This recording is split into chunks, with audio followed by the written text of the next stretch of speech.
Wednesday, June 24, 2026. First outbreak of Ebola in Europe, the country of France.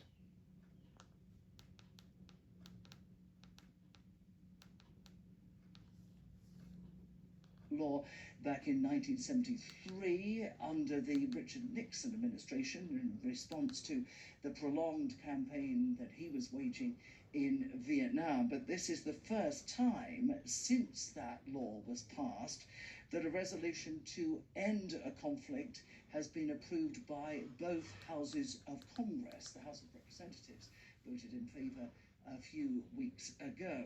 4 Republican senators joined Democrats in voting to demand that the president either end the conflict with Iran or seek congressional approval to continue with it. Now, it's significant, I think, that the 60-day window that's been set aside for negotiations with Iran is due to expire in August, which of course is only weeks before those crucial US midterm elections in which Donald Trump's party is in danger of losing its majority in both houses of Congress. Now, there has been dismissal on the part of the Trump administration in response to this Senate vote.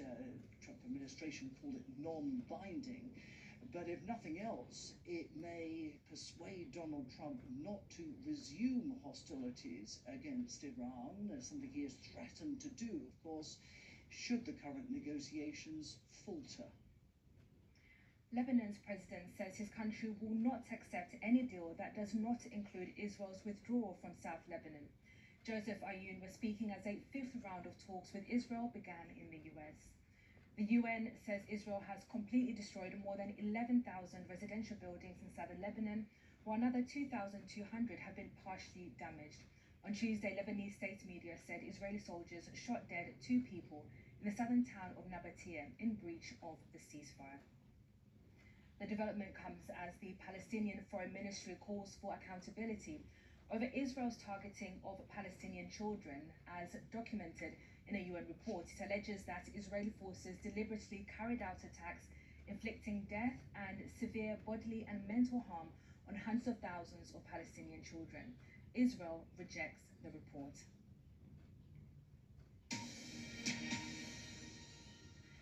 We have some breaking news coming in from France. The health ministry there saying that a doctor returning from a humanitarian mission in Congo has tested positive for Ebola.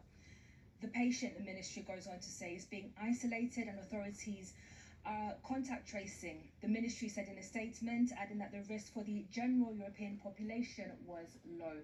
So this breaking news coming in from the health ministry in France, saying that a doctor returning from a humanitarian mission in Congo has tested positive for Ebola. So this is the first case of Ebola in France and in Europe as well.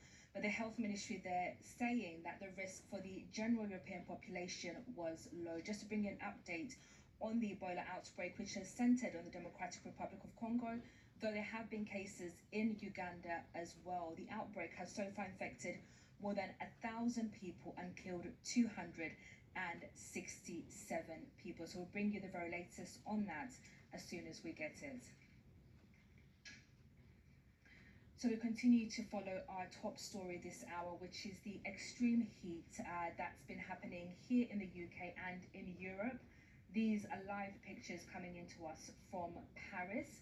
Temperatures there have exceeded 30 degrees, expected to hit 40 degrees. They actually stand at 30 degrees and it's just 11:25 in the morning there.